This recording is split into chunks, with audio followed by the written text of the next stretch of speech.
Hello friends, I am back to continue our session on organic chemistry.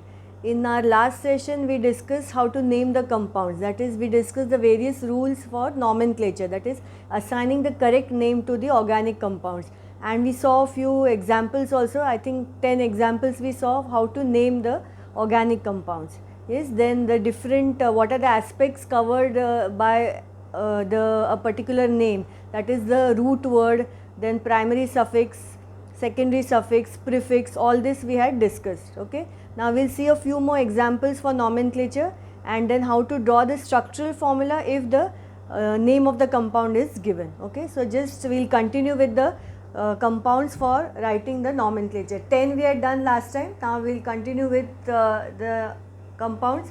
Next is this 11th one. Now this will be the straight chain 1, 2, 3. So on the same second carbon atom, the same alkyl group is present. So the number gets repeated. So it will be 2,2-dimethyl propane. Okay. So the name of this will be 2,2-dimethyl propane.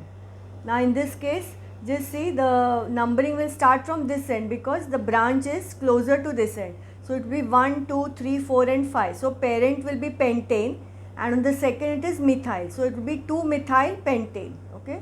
So the name is 2-methyl pentane. Then in this case, now 1, 2, 3 or from this side 1, 2, 3. So either ways you can start the numbering. So it will be 3-methyl pentane now. Okay, parent is of 5 carbons, so pentane, and on the third you are having the alkyl group methyl, so 3-methyl pentane. Clear? Now next, see, we will start the numbering from this end because this is the substituent branch which has to get the least number. So 1, 2, 3 and 4. Now on the same carbon, same substituent, so number is repeated. So 2,2-dimethyl and butane. Okay, parent is of 4 carbon atoms, so butane. Now next here, here the functional group is a double bond. Okay, so that has to get the least number. So you will start the numbering from this end 1, 2 and 3. And on the second you are having the alkyl group. So it will be 2-methyl, parent is prop, means root word prop, so 3 carbon atoms. And nature of the carbon chain ene, yes, because there is a double bond and it is between 1 and 2. So 2-methyl prop 1 ene. Now for this, even if you write 2-methyl propene, you get the marks. You don't have to always indicate 1, but better to have the practice. Okay, so this is also correct and 2-methyl propene is also fine. Okay, now just see the next one. Again here this has to get the least number. So numbering has to be from this end. So 1, 2, 3 and 4, that is but. The second it is methyl and between 1 and 2 double bond. So 2-methyl but 1 ene. Okay, clear? Now the next one, again here the numbering from this end. So 1, 2, 3 and 4. So on the third methyl, so 3-methyl but 1 ene. Now here next one, just see. Now here long chain, this 1, 2, 3. Okay, this is our straight chain. And the second carbon you are having methyl and OH. So 2-methyl, parent is 3, so propan, and OH is on the second. So 2-methyl propan 2 all. Okay, give 5 stars to this, important. Now we'll have a look at the next part. Okay, now see the next structure here. Now here the functional group is the C double bond OH. So the C of the functional group has to get the least number. Okay, so you will start with the carbon of the functional group. So 1, 2, 3 and 4. 4 means butane and it is carboxylic acid. So the suffix is oic acid. So E of the alkane is replaced by the suffix of the functional group indicating the position. That was our rule. Okay, so it will be butan 1 oic acid because the COH is on the first carbon. Okay, clear? Now in this case, numbering from this end, so 1, 2 and 3, so it will be 2-methyl propan 1 all. Okay, clear? So this is how to name the compounds. Now sometimes you may be given the name of the compound and asked to draw the structural formula. So just we'll have a look at how to do that. So next question is draw the structural formula for the following. Now this is the name of the compound given, 2-chloro 3-methyl but 2-ene. So first you have to see the parent. Parent is but, means you have to first put 4 carbon atoms. Now what is the nature of the carbon chain? Ene, means there has to be a double bond and it is in the second position. So after you write 4 carbons, you do the numbering. See, now in this case you can do the numbering 1, 2, 3, 4, or you can do from that side also, because ultimately you are going to place the substituents at that position, right? So considering that we are doing the numbering from this end, 1, 2, 3 and 4. So on the second, between 2 and 3 there is a double bond, so that you will put first. Then the second you are having chloro, so put chloro, and on third you have methyl. Okay, so these are the substituents. Now the remaining valencies we will satisfy with hydrogen. So here 3 will be required, here 1, 2, 3, 4, so none will be required, 1, 2, 3, 4, so nothing is required, and here 3. Okay, so this is how to draw the structural formula from the given name of the compound. Now this is prop 1-ene. Prop means 3 carbon atoms, ene means a double bond, and it's between 1 and 2, so between 1 and 2. Okay, remaining valencies with hydrogen. Okay, clear? Next is 2,3 dimethyl butane. So first put 4 carbon atoms, 1, 2, 3 and 4, butane. Now number them, 1, 2, 3 and 4. Now the second and third you are having methyl group. So put methyl groups on the second and third, and then remaining valencies you will satisfy by hydrogen. Okay, is it clear? Now same way, next is 2-methyl prop 1-ene. So prop means 3 carbon atoms. So put 3 carbon atoms first, and between 1 and 2 there is a double bond. So 1 and 2 there is a double bond. Okay, and on the second carbon there is a methyl group. Okay, so put that first, and then remaining valencies by hydrogen. So here 2 gone, so 2 hydrogen, 1, 2, 3, 4, so no hydrogen required here, and here 3. Okay, clear? And this last one, 2-bromo 4-methyl pent-2-ene. Pent means now 5 carbon atoms. So 1, 2, 3, 4 and 5. Number them 1, 2, 3, 4, 5. Okay. Now the double bond is 2-ene. So between 2 and 3. So double bond between 2 and 3. On the second you have bromo, so put Br. And on the fourth you are having methyl. And remaining valencies by hydrogen. Okay, clear? So with that we complete the nomenclature. So we saw how to name the compounds, yes, and we also saw how to draw the structural formula of the compounds once the name is given. Okay, correct? Now we will start with the actual all what we were discussing was the general organic chemistry. Now we are going to discuss the actual reactions and the methods of preparation. So we will start with hydrocarbons. Now hydrocarbons, as you know, what are hydrocarbons? Yes, very good. Hydrocarbons are organic compounds containing carbon and hydrogen. Okay, and they are generally the long chain aliphatic, that is the straight chain carbon compounds. Now these hydrocarbons are further divided into saturated hydrocarbons and unsaturated hydrocarbons. Okay, now saturated hydrocarbons are those in which all the 4 valencies of the carbon are satisfied by single covalent bonds. Okay, and unsaturated hydrocarbons, that is at least 2 of the valencies are not satisfied by single covalent bonds. So they will have either a double bond in the structure, that is alkene, or they will have a triple bond in the structure, that is alkynes. And saturated will always have single bond in their structure, that is alkanes. Okay, now because of the non-availability of electrons, now when it is carbon-carbon single bond, the availability of electrons is comparatively less. Yes, so the non-availability of electrons in the carbon-carbon single bond will make the alkanes less reactive. Okay, so they undergo what is called as characteristic substitution reactions. So all alkanes, that is all saturated hydrocarbons, will undergo only substitution reactions. Means one of the hydrogen will get substituted by a halogen, maybe it's a chlorine or a bromine. We will see that in the reactions.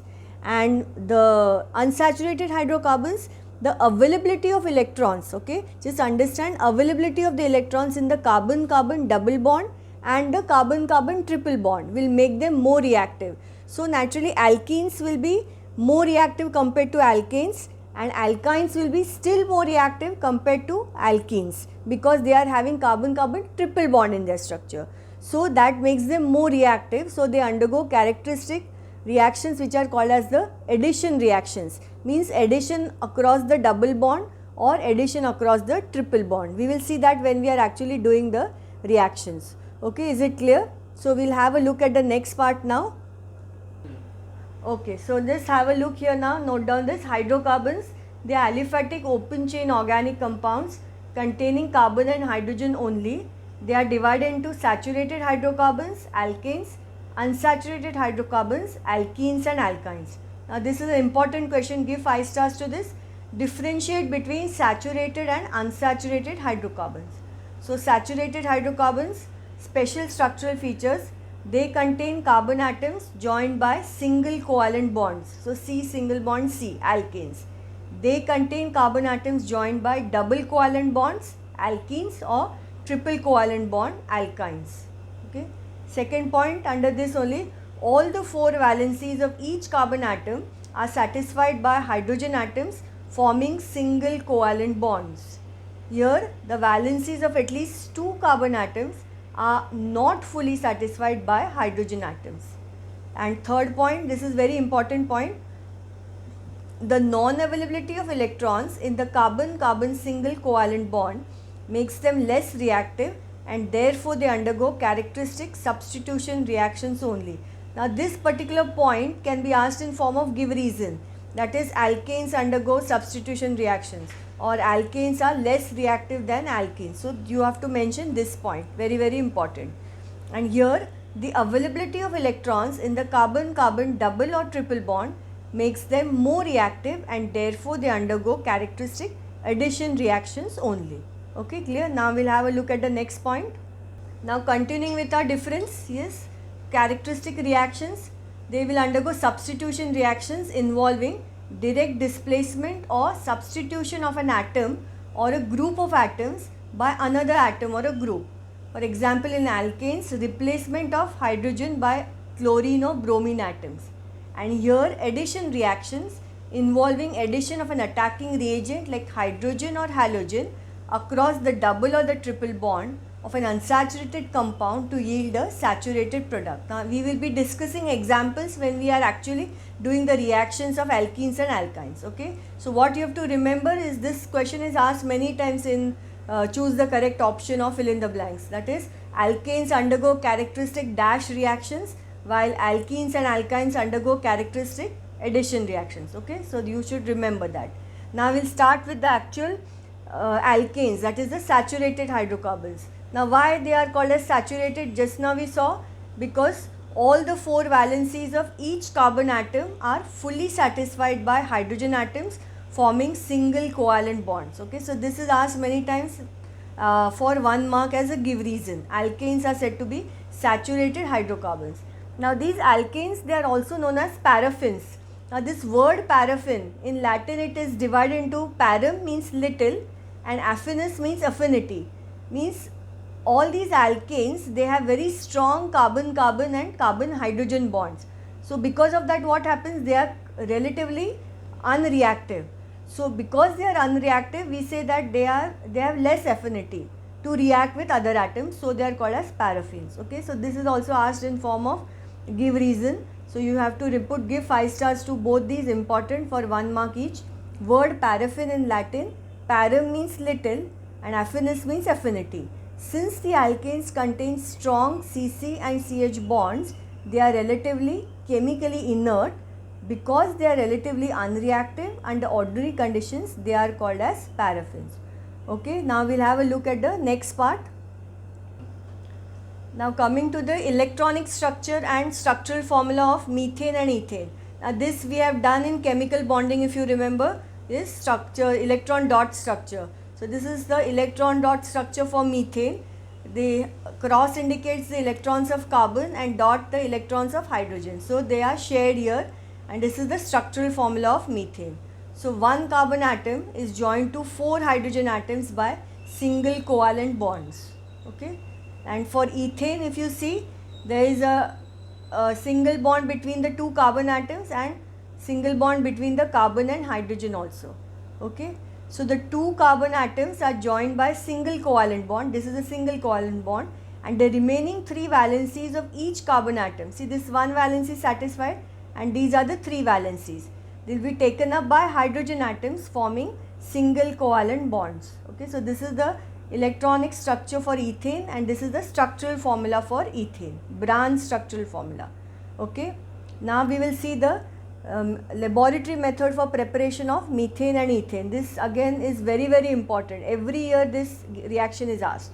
Now in the laboratory you will prepare methane from sodium acetate. Now sodium acetate means it is a salt of acetic acid. I hope you remember the formula of acetic acid. It is CH3COOH. Okay, so when you replace the H by sodium, it becomes a salt. So this is a salt of acetic acid, sodium acetate, and sodium ethanoate is the IUPAC name. Okay, sodium ethanoate is the IUPAC name.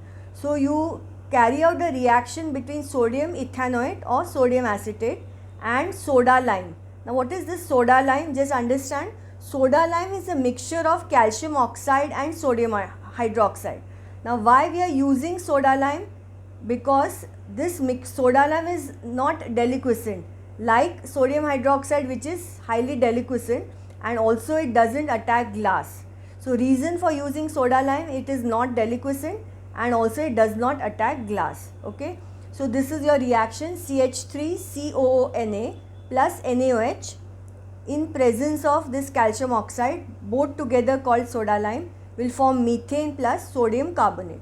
Okay, this is an important reaction. Now you have to understand here that this type of reaction is called as a decarboxylation reaction. Decarboxylation means what? Removal of a molecule of carbon dioxide from carboxylic acid. Okay, that is the meaning of decarboxylation.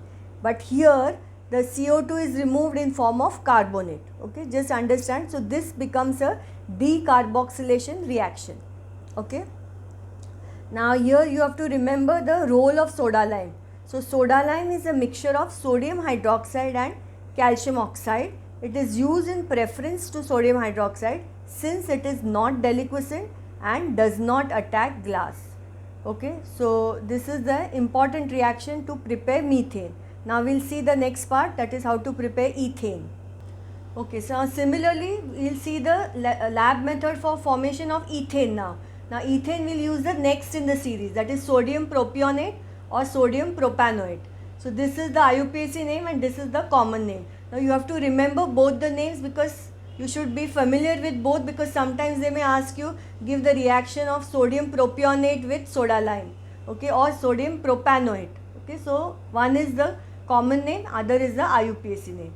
So this is sodium propionate in presence of soda lime will give you ethane C2H6 plus Na2CO3. Okay, now how are they collected? Both methane and ethane, they are collected by downward displacement of water. Why? Because they are almost insoluble in water, and downward because they are lighter than air. Okay, so this is how it is collected, and this was what I just explained to you. It is called as a decarboxylation reaction. So for fill in the blanks or choose the correct alternative, this some question can come on this. So important, elimination of a molecule of carbon dioxide from carboxylic acid. In the above reaction, CO2 is eliminated as a carbonate. So that is called as a decarboxylation reaction. So these were the laboratory methods. Yes. Now general method, the yield is comparatively less in general methods. In laboratory method, yield is substantial. Okay. Now general method is using an alkyl halide. Do you remember what is an alkyl halide? Yes, very good. RX. R stands for the alkyl group, X stands for the halogen. So CH3Cl or CH3Br, C2H5Cl, all are alkyl halides. Now here the reduction of the alkyl halide is going to take place. Now this is an alkyl halide, methyl iodide, and this is the common name. Iodomethane is the IUPAC name. You have to keep on revising the common names, IUPAC names for those functional groups which we have discussed in earlier sessions. Okay. Now here, what is the reducing agent? This what I have written here, zinc copper couple in alcohol is a reducing agent, means it is providing the hydrogen ions for the reduction in situ. In situ I had explained earlier, in situ means in the reaction itself the hydrogen will get generated. We are not adding hydrogen externally. So this zinc copper couple in alcohol will produce the hydrogen ions in the reaction itself, which will cause the reduction of this methyl iodide to form methane plus HI. Okay, so this is the reduction of alkyl halides. Again, this reaction is important. So zinc copper couple in alcohol evolves nascent hydrogen which reduces the methyl iodide to form methane and ethyl bromide to form ethane. Okay, this is methyl iodide. The next what I have written here is for ethyl bromide.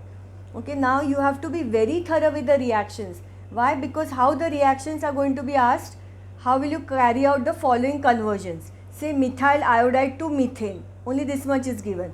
So you have to remember all this and write. If you just write methyl iodide arrow methane, some smart students try to do that. Write methyl iodide on one side, put an arrow and put methane on the other side. Okay, but you get 0 for that. You have to write what the reactants are, what the conditions are, then only you get the marks. Okay, so this is methyl iodide to methane and this is ethyl bromide to ethane. So plus 2 nascent hydrogen. On the arrow you have to mention zinc copper couple in alcohol giving C2H6 plus HBr. Okay, this is use the reduction of alkyl halides, and the other reaction using alkyl halides only is called as the Woods reaction. Now here you are using sodium metal is in ether. Ether is again a kind of organic compound which is used as a solvent. Now you don't have for functional group naming that. The general formula for ether is ROR. So R stands for alkyl group. Okay. Now when you warm it with methyl iodide, it will give ethane. Now here you have to understand always 2 molecules of the alkyl halide is required. So here 2 molecules of the alkyl halide plus sodium is give you ethane. C2H6 is ethane plus 2 NaI. Now here this particular Woods reaction you can use only to form the alkanes with even number of carbon atoms. Why even number? Because every time if you are going to use 2 molecules of the alkyl halide, so this will be always even. So for odd number like say C3H8, propane you can't use this method. This method you can use only for the even number of carbon atoms. Okay, is it clear? So we'll have a look at the next part now. Okay, now coming to the properties of the alkanes. Now we had said that alkanes undergo characteristic substitution reactions, right? So substitution reactions with chlorine. So now in a substitution reaction, one of the hydrogen, every time one hydrogen atom is getting replaced by the halogen. Okay, so just see reaction of methane is with chlorine. So methane CH4 plus chlorine. Now this reaction conditions are important, either diffuse sunlight, UV light or temperature 400. Any one condition you can mention. Now one hydrogen getting replaced by chlorine. So you are getting CH3Cl plus HCl. Okay, so now this monochloroethane is monochloromethane. That is the IUPAC name, and common name is methyl chloride. Now in the next step, again this methyl chloride will react with excess chlorine. So again one hydrogen is getting replaced. So you will get CH2Cl2 plus HCl. So this becomes dichloromethane. So on the chain will continue. So this will give you CHCl3. So 3 hydrogens have got replaced plus HCl. So this is common name is chloroform. And plus chlorine, finally all the 4 hydrogens have got replaced by chlorine. So CCl4 is tetrachloromethane or carbon tetrachloride. Okay, is it clear? So this is how the substitution reaction is taking place. Now sometimes you may be asked direct reaction, methane to carbon tetrachloride, then we write this overall reaction. Okay, overall reaction you just add all. So when you add all, these common products on the opposite side get cut. So methane 1 plus 1, 2, 3, 4, 4 times chlorine gives you CCl4 plus 1, 2, 3, 4, 4 times HCl. But if they ask you methane to methyl chloride, then you have to write this, or methyl chloride to dichloromethane, then you have to write this. Okay, so in short you have to remember all the reactions. Now similarly with ethane, now how many hydrogen atoms are there in ethane? 6. So this reaction will take place 6 times, because every time one hydrogen is getting replaced by chlorine. Okay, so C2H6 plus Cl2, again same conditions. First C2H5Cl plus HCl, monochloroethane. Then C2H5Cl plus excess chlorine, C2H4Cl2 plus HCl, dichloroethane. Dichloroethane plus chlorine, will give you trichloroethane plus HCl, C2H3Cl3. C2H3Cl3 plus Cl2, C2H2Cl4 plus HCl, tetrachloroethane. This is very simple if you understand it. Okay, same product you will write the as reactant in the next step. Plus chlorine will give you C2HCl5 plus HCl, pentachloroethane, and finally pentachloroethane plus chlorine gives you hexachloroethane. Okay, overall reaction, addition of all. So ethane plus 6 chlorine will give you C2Cl6 plus 6HCl. Okay, is it clear? Now we'll have a look at the next part. Okay, so that completes oxidation, that completes the substitution reaction. Now next type is oxidation of methane and ethane. Now complete oxidation of methane and ethane will result in the formation of carbon dioxide and water vapor. So in excess air or oxygen, methane and ethane will undergo complete oxidation and burn with a blue non-luminous flame. This is important for state your observation, producing carbon dioxide and water vapor. So methane plus 2O2 will give you carbon dioxide plus water plus heat. These are exothermic reactions. Lot of heat is generated. So C2H6 plus 7O2, 4CO2 plus 6H2O plus heat. Because they are exothermic reaction, these alkanes form very good fuels. Okay, that we'll see in the uses. Okay, so this completes the reactions of alkanes. Now this is our last part, that is uses of methane and ethane. So it is used as an illuminant and domestic fuel in form of either natural gas or gobar gas. Now this natural gas, major component of natural gas is methane. Now this is asked in form of this give reason, okay, almost every year, very very important.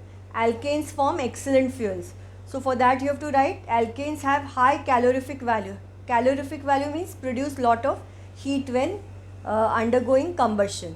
So they will easily enter into combustion reactions with oxygen to produce carbon dioxide and water vapor along with the release of a large amount of heat, bracket exothermic, which makes them good fuels. So mark the keywords of your answer.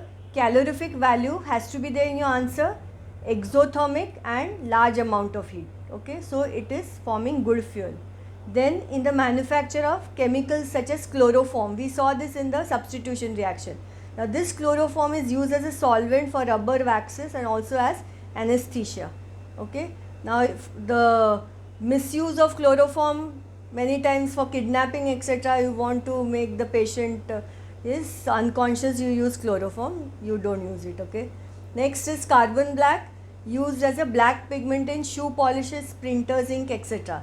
Now carbon black, you will get carbon black when you carry out incomplete oxidation of methane and ethane in very limited air. Okay, and formaldehyde is used as an antiseptic or a preservative for biological specimens. Now this is important, you should remember this. Along with that, any one you can remember. Okay, so with that we complete the alkanes part. Okay, so today we have completed the alkanes part, that is the first part out of the remaining 5 sub chapters of organic chemistry. So alkanes is done.